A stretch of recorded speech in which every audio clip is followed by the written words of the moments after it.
오늘 우리가 함께 나눌 말씀은 전도서에 나와 있는 물 위에 떡을 던지라 하는 그 말씀이었습니다. 이 말씀의 의미는 매우 간단합니다. 흘러가는 물 위에 떡을 던지는 것은, 양식을 던지는 것이 낭비라고 생각되어지겠지만, 그러나 그것은 생명을 위한 투자이다. 당시에는 그런 풍습이 있었다고 하는데요.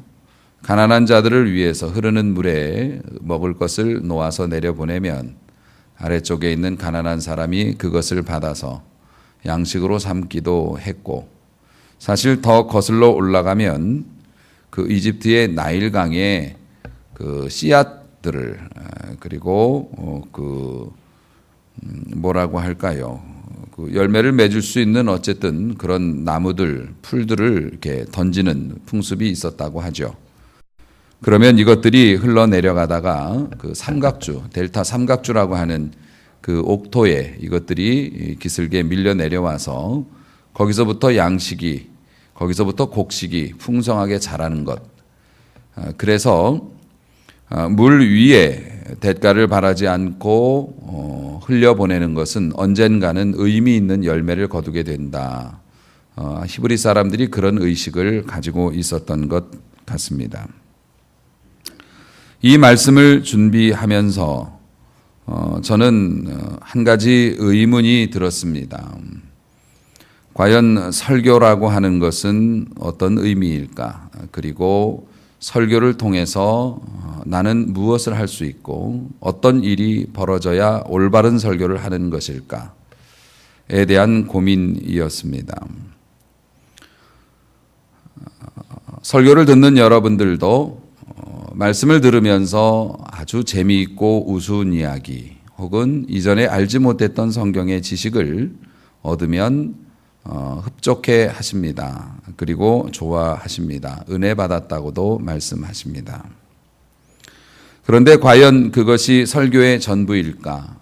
설교는 여러분의 귀를 즐겁게 하는 것 이상의 의미를 가지고 있다고 생각을 합니다.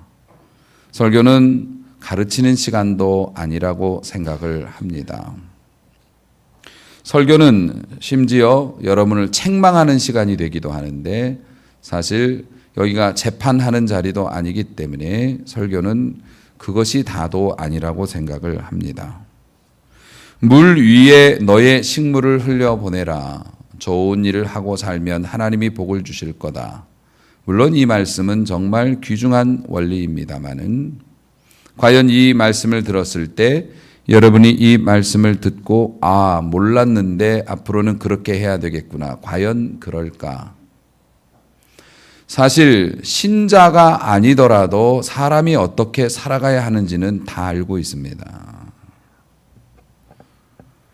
여러분들이 교회에 나와서 몇 주만 교회에 움직여 보시면 내가 이 상황에서 어떻게 하는 것이 옳은 것이라는 것은 설교 시간에 굳이 되새기지 않아도 여러분은 다 알고 계십니다. 그런데 그렇게 살지 않는 것이지요. 그렇게 살지 못하는 것이지요. 사실 몰라서 못했다고 하는 건 거의 없는 것 같습니다. 저의 경험으로 보아서.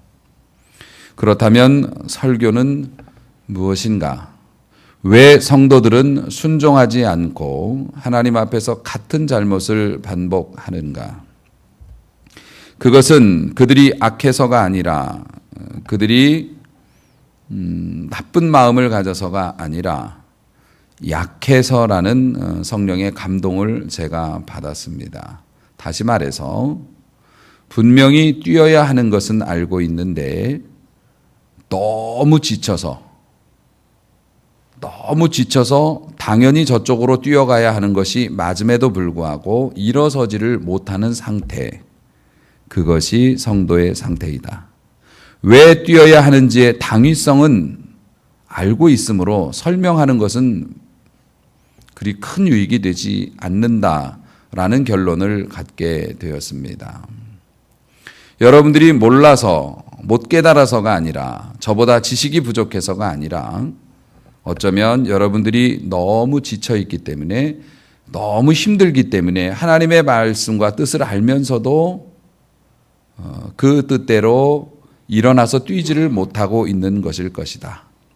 그렇다면 과연 설교는 어떻게 해야 하는 것인가? 그런 고민을 하다가 본문을 바꾸게 되었습니다. 사실 여러분들이 그런 상태라면 여러분들에게 힘을 넣어줘야죠. 여러분들이 호흡을 가다듬고 다시 에너지를 충전할 수 있어야겠죠. 그렇게 되면 여러분들이 선을 행할 힘이 생기고 담력이 생길 테니까요. 그렇다면 여러분이 실제로 가지고 있지만 사용하지 못하는 힘이 무엇인지, 그리고 우리 하나님이 여러분을 어떻게 생각하고 계신지만 설명해 주면 될 것 같다라고 생각을 했습니다. 여러분이 얼마나 귀한 대접을 받고 있는 존재들인지, 그리고 여러분이 이미 가지고 있는 그 힘이 얼마나 큰 것인지를 여러분에게 알려드리고, 그리고 저도 같이 그것을 누리고 싶어서 오늘 이렇게 말씀을 준비하게 되었습니다. 우리를 둘러싼 모든 환경이 있습니다. 이것은 당연한 것이 아니라 누군가 우리에게 준 선물이라고 생각을 합니다.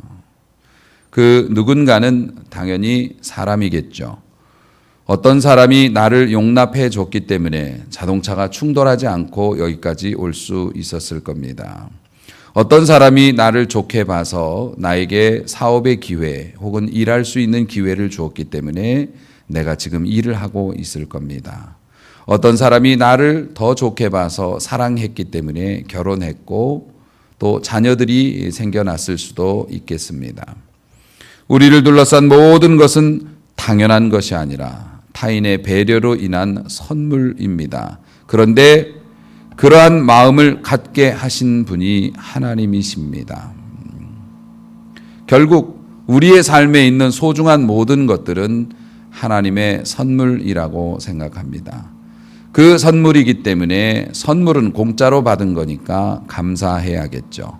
감사하지 않고는 절대로, 감사한 마음이 들지 않으면 절대로 내 식물을 물 위에 던지지 못할 것입니다. 따라서 식물을 물 위에다 던지라고 여러분을 윽박지를 것이 아니라, 혹은 식물을 물 위에다 던지면 100배로 받을 것이라고 여러분을 그렇게 말할 것이 아니라, 하나님이 주신 것이 얼마나 귀한 것인지에 대한 감사의 마음을 우리가 확인을 하는 것이 우선이고, 그게 확인이 되면 여러분들이 지혜로우시니까 알아서 잘 하실 것이라고 저는 그렇게 생각이 되어졌습니다. 만일 하나님이 인간을 저주하신다면, 제 개인적인 견해로는 환난과 고통과 질병을 주실 수도 있겠지만 그보다 더한 저주가 있다면 마음을 메마르게 하는 것일 거라고 저는 생각합니다. 감사하는 마음이 들지 않고 고마운 마음이 들지 않고 늘 불평만 일삼는 그러한 메마른 마음으로 저주하실 거라고 생각이 되어집니다. 여러분, 우리가 아무리 많은 것을 소유하고 있어도 그것에 대한 감사가 없다면 그 소유는 우리를 해치게 될 것입니다. 만족하지 않는다면 그 만족하지 못함으로 인해서 그가 가진 것이 남보다 월등히 뛰어나고 많음에도 불구하고 그것이 그를 불행하게 만들 것입니다.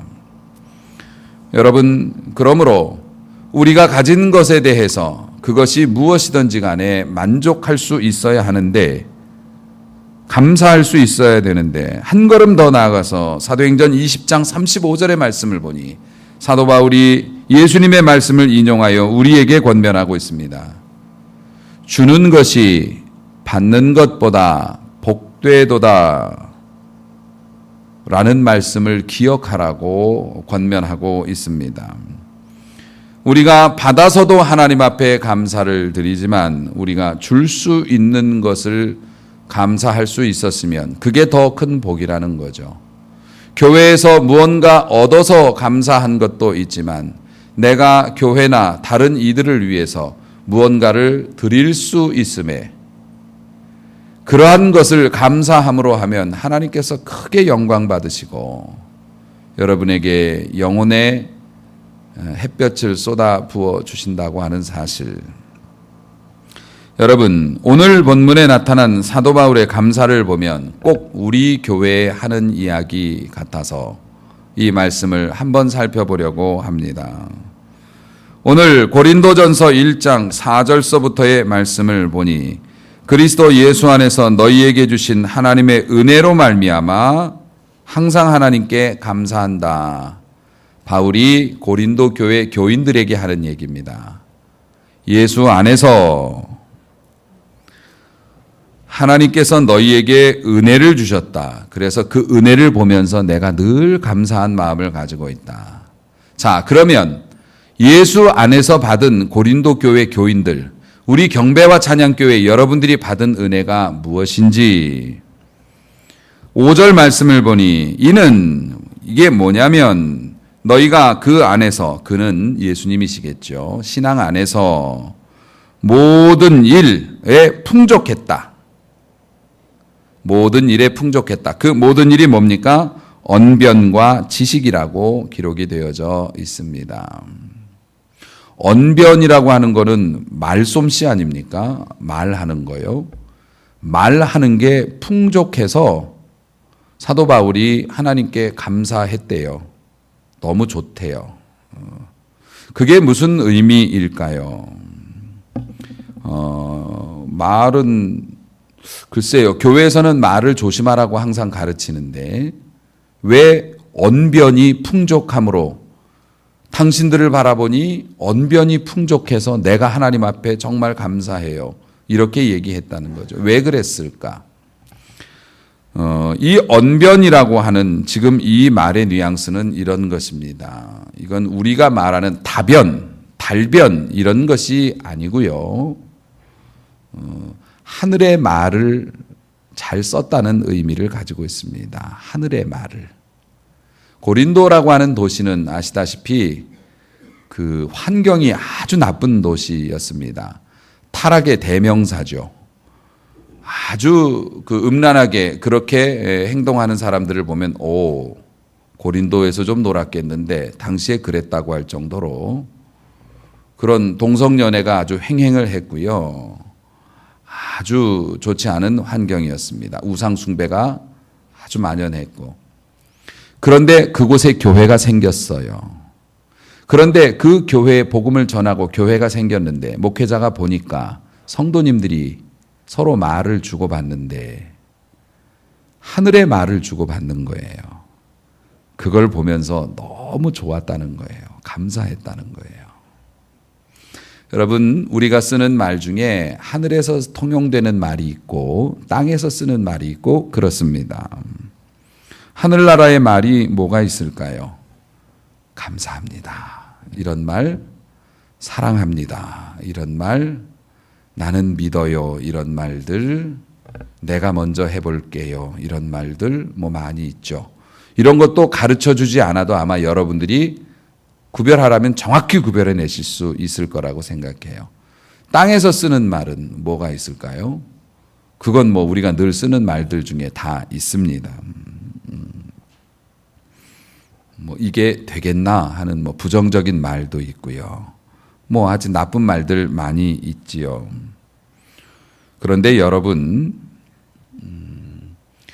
우리 성도들도 그렇고 고린도 교회 성도들도 그렇고 제가 여러분들의 그 말을 이렇게 들으면서 실망할 때도 있지만 요즘 들어서 여러분의 말 때문에 제가 이 위로를 얻고 힘을 얻을 때가 참 많아요.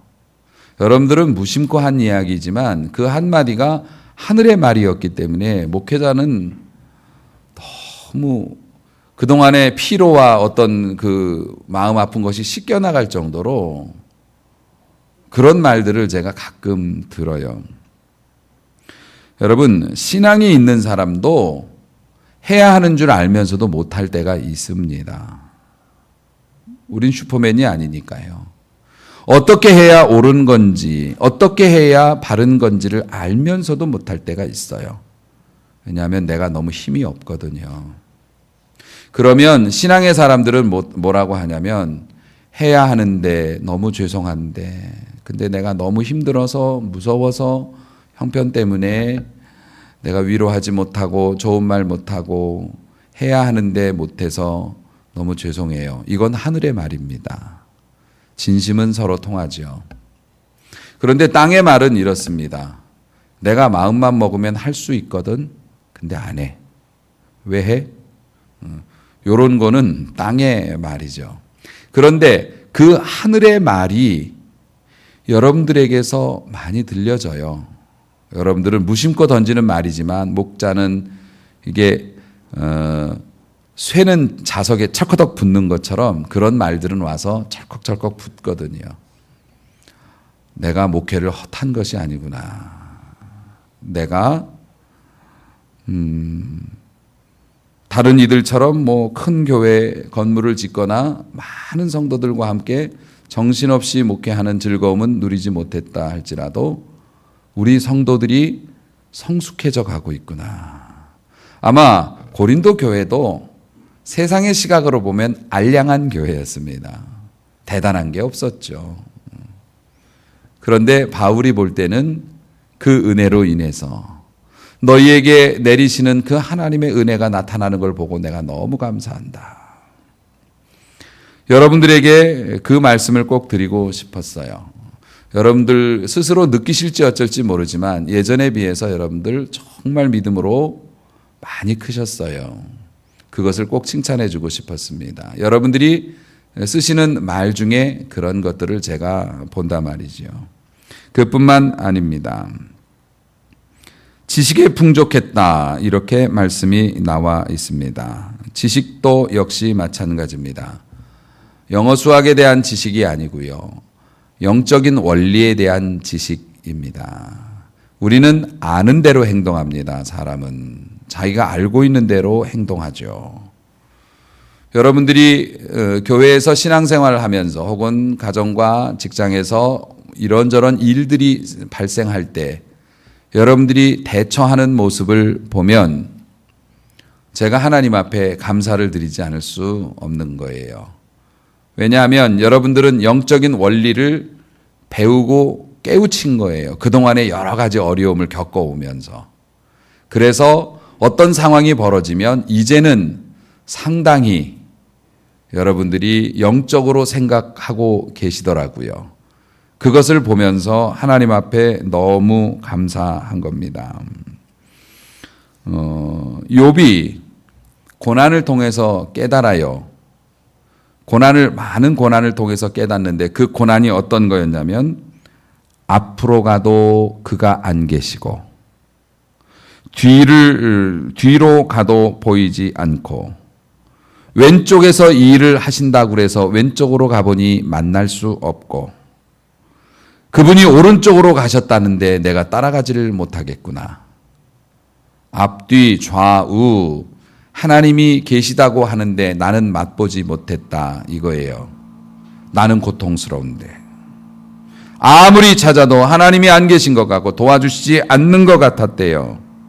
그런데 그 고난 끝에 지식이 풍족해졌어요. 하나님을 아는 지식이 생겼어요. 그래서 뭐라고 얘기하냐면 그러나 내가 가는 길을 그가 아시나니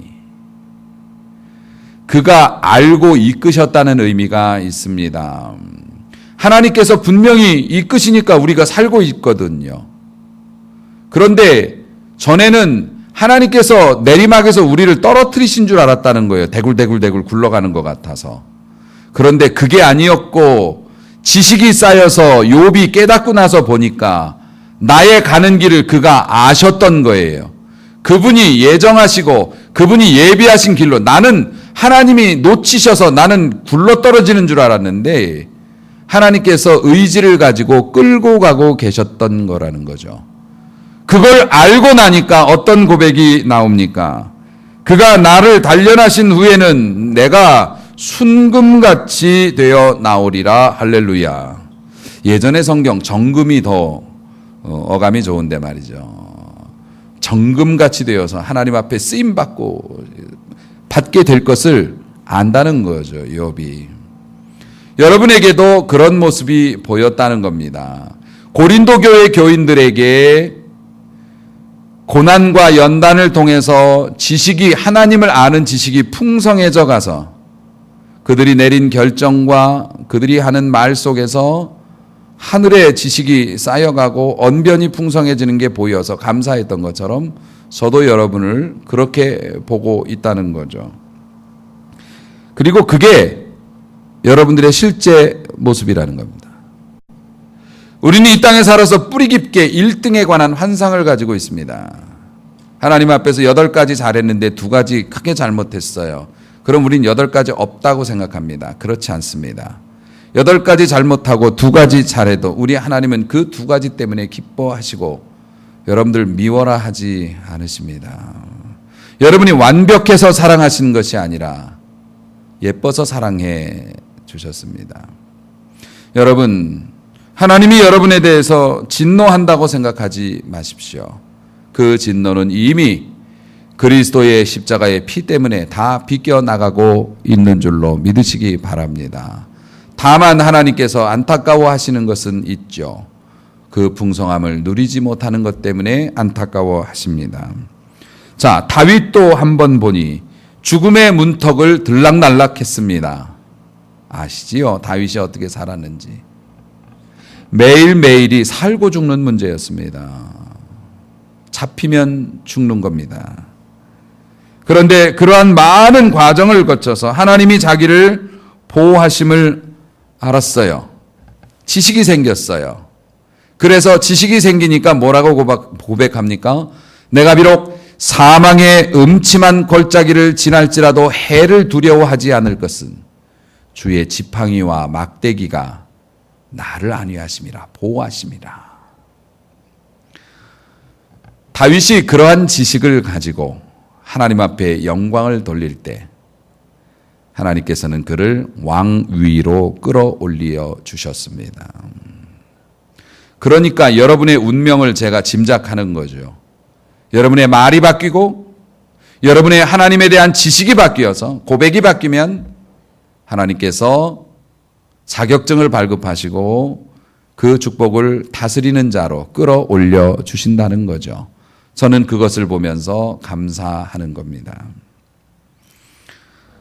요셉도 역시 마찬가지입니다. 형들에게 미움을 당해서 말할 수 없는 고난을 겪었지요. 요셉의 고난의 특징은 믿음으로 살면 살수록 더 두드려 맞았다는 것입니다. 그렇죠? 어려서부터 나이 먹어서까지 그는 늘 믿음으로 반응했지만 고난은 계속되어져 갔습니다. 요셉은 그런 일을 당했죠. 결국에는 애굽의 총리가 되기는 했습니다마는요. 요셉이 그러한 고난을 통해서 지식이 쌓인 다음에 형들에게 자기의 지식을 이야기합니다.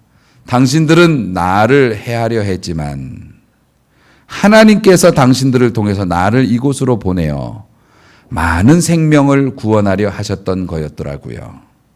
요셉이 깨달아 안 겁니다. 배웠죠. 그래서 그렇게 고백하고 그는 하나님 앞에서 견고한 삶을 살아냈습니다. 오늘 본문의 주인공인 바울 사도도 고난으로 말하면 또 빠지지 않는 사람이죠. 지금 이런 사람들은 전부 다 한결같은 믿음으로 살았음에도 불구하고 굉장히 어려운 일을 많이 겪었던 분들입니다. 바울이 그러한 고난을 당하면서 하늘의 지식이 쌓여가기 시작했습니다. 그리고 뭐라고 고백을 합니까? 하나님을 사랑하는 자, 너희가 하나님을 사랑하느냐? 그렇다면 그 하나님을 사랑하는 자는 주의 뜻대로 부르심을 받은 자인데 하나님이 너희가 먼저 하나님을 사랑한 게 아니라 하나님이 너희를 부르셨기 때문에 하나님을 사랑한 건데 그러한 자들에게는 모든 것이 합력하여 힘을 합하여 선을 이루느니라. 할렐루야. 바울이 고통 속에서 얻은 하늘의 지식을 가지고 그렇게 고백을 합니다. 이렇게 믿음의 사람들은 고난을 통해서 하늘의 영적인 지식이 풍성해졌죠. 우리도 역시 고난을 통해서 하늘의 지식을 쌓아왔습니다. 여러분들이 자신에 대해서 잘 이해하지 못할지는 모르겠지만 상당한 수준의 하늘의 지식을 가지고 계셔요. 목사님들이 저희 교회 상황이나 형편을 아시는 목사님들은 정말 신기해 하십니다.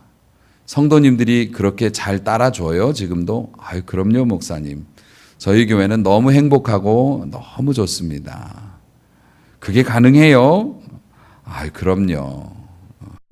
여러분들이 가끔 한두 마디 불평하는 건 그건 아무것도 아니죠. 여러분들이 저와 함께 이렇게 안정되게 예배를 드리고 말씀에 집중하는 거 여러분 하늘의 큰 은혜인 줄로 믿고 감사하시기를 바랍니다. 여러분이 그만큼 커졌다는 거죠.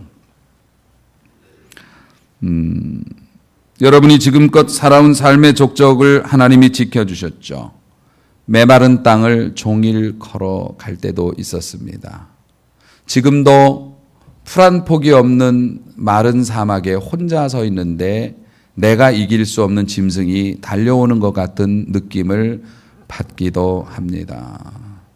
그러나 그때마다 우리 하나님은 큰 바위 밑에 숨기시고 그것도 모자라서 주 손으로 덮어주셨습니다. 이제껏 그렇게 살았고 하나님께서는 또 그렇게 우리를 붙잡아 주실 거라고 여러분 믿고 있잖아요. 그게 여러분의 미천이고 실력인 겁니다. 사랑하는 성도 여러분, 그러므로 그 하나님의 은혜에 감사하는 자가 되었으면 좋겠습니다. 감사하면 염려가 사라지고 염려하면 감사가 사라지고 여러분이 주신 환경과 은혜에 감사하면 창이 열립니다. 하늘을 향한 창이 열립니다. 땅을 향한 문이 열리면 원수가 들어올 수 있겠으나 하늘을 향한 창이 열리면 은혜의 빛이 들어옵니다. 여러분들에게 꼭 한번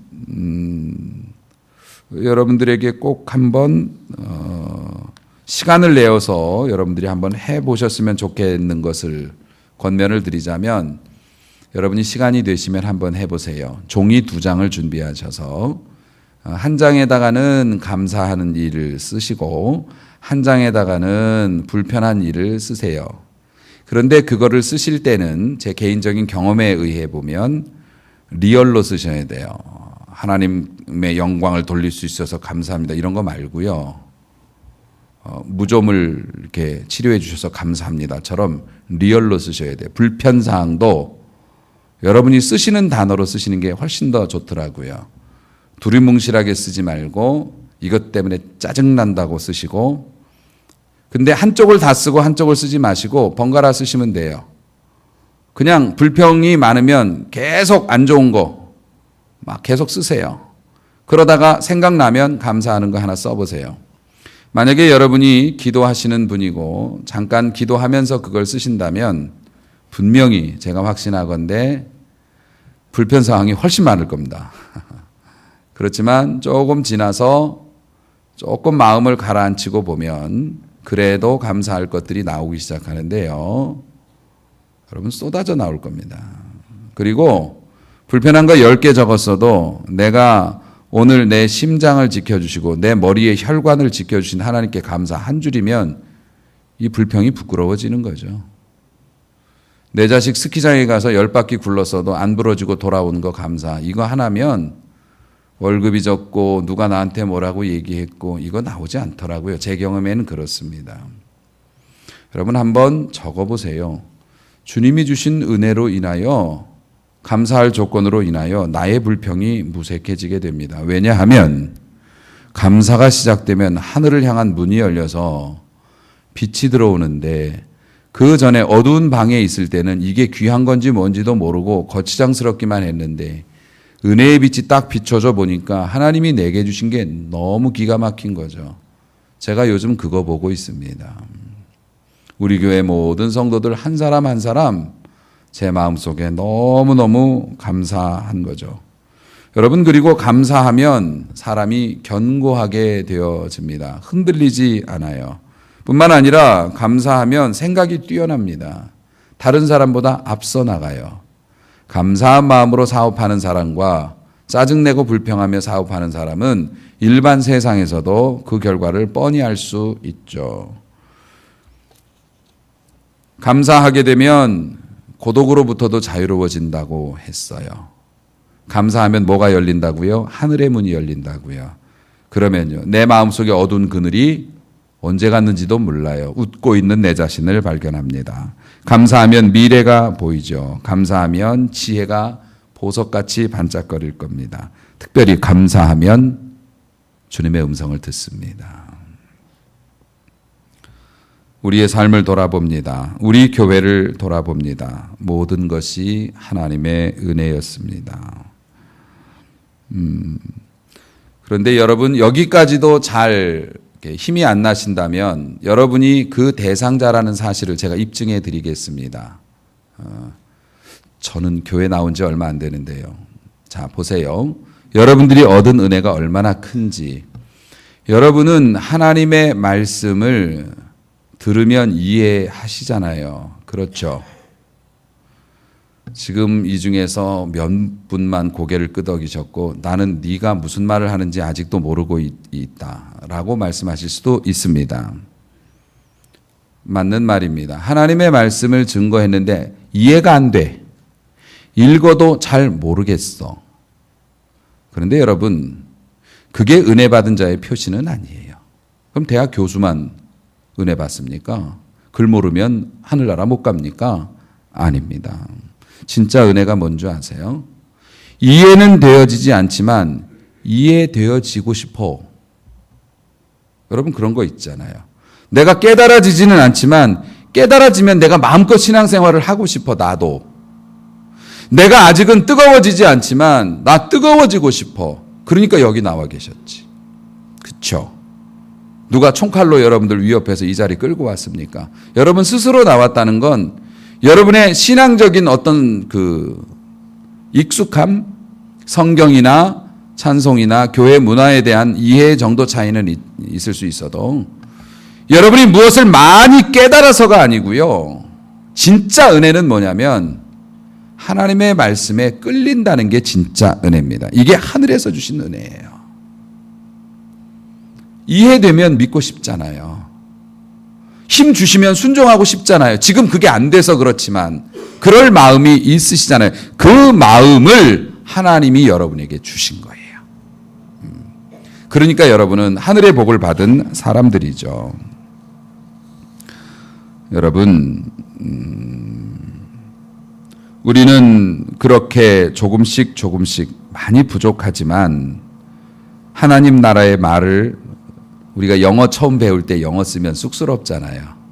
그런 것처럼 이거 내 스타일 아닌데 그러면서도 하나님 나라의 말을 감사해요, 사랑해요, 함께 해봅시다. 이런 하나님의 말을 쓰면서 익숙하지는 않지만 여러 어려운 상황을 함께 지나오면서 하나님이 이렇게 하시는구나. 그 지식이 쌓여가면서 그래서 세상을 이기기도 하고 주님을 만날 준비를 하면서 살아가는 게 성도의 삶이라는 겁니다. 그래서 여러분, 저의 고백인데요. 앞으로 저의 삶이 어떻게 될지 모르죠. 제가 나락으로 떨어질지 아니면 세상 사람들이 말하는 성공한 목회자가 되어서 승승장구할지. 근데 하나님이 어떻게 하실지는 모르겠어요. 설령 제가 나락으로 떨어져서 어떤 처지에 있다 하여도 제가 죽는 날까지 이거는 꼭 가지고 있고 싶어요. 여러분을 주신 하나님께 감사하다고. 여러분이 성장하는 모습, 여러분이 변화되어지는 모습, 세상의 기준과 관점으로는 그렇게 크게 아닐지 몰라도 영의 눈으로 보면 나는 행복한 목회를 했고 또 앞으로도 할 것이라고, 또 그렇게 해왔기 때문에 여러분들로 인해서 여러분들로 인해서 여러분들이 변화되는 모습 때문에 나는 목회를 제대로 한 거라고, 그 마음은 내가 어떤 상황에 놓이든지 간에 하늘나라 갈 때까지 가지고 있을 수 있을 것 같아요. 우리가 풍족한 것을 누리지 못할 수도 있습니다. 당장은 불편하기도 할 것입니다. 그러나 이럴 때일수록 우리에게 필요한 능력은 하나님을 아는 지식과 하나님 주신 것에 대한 감사의 마음일 것 같습니다. 그렇게 그 은혜로 말미암은 감사가 있을 때 우리의 신앙은 더 견고해지고 우리의 마음의 어두운 그늘은 사라지게 되고, 그 전에는 하지 못했던 물 위에 내 떡을 던지는 일도 가능해질 거라고 생각합니다. 베드로 사도가 험난한 세월을 사는 성도들에게 권면합니다.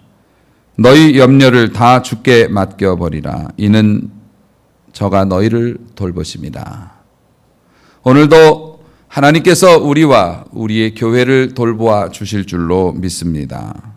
그래서 하나님께 감사를 드리고 여러분에게 고맙다는 말씀을 드립니다. 우리의 가는 길을 오직 주님이 아십니다. 모르고 이끄시는 게 아니라 알고 이끌어 가고 계시므로 우리도 언젠가는 순금처럼 빛나게 쓰임받는 날이 오게 될 줄로 믿습니다. 그러므로 주님이 주신 은혜에 감사함으로 세상을 이기는 탁월한 성도뿐만 아니라 오늘 6절 말씀, 그리스도의 증거가 너희 중에 견고케 되는 은혜가 있어지기를 바라고, 자타가 공인하는 하나님과 세상의 사람들이 같이 인정할 수 있는 축복받은 사람으로 살아가시기를 주님의 이름으로 축원합니다.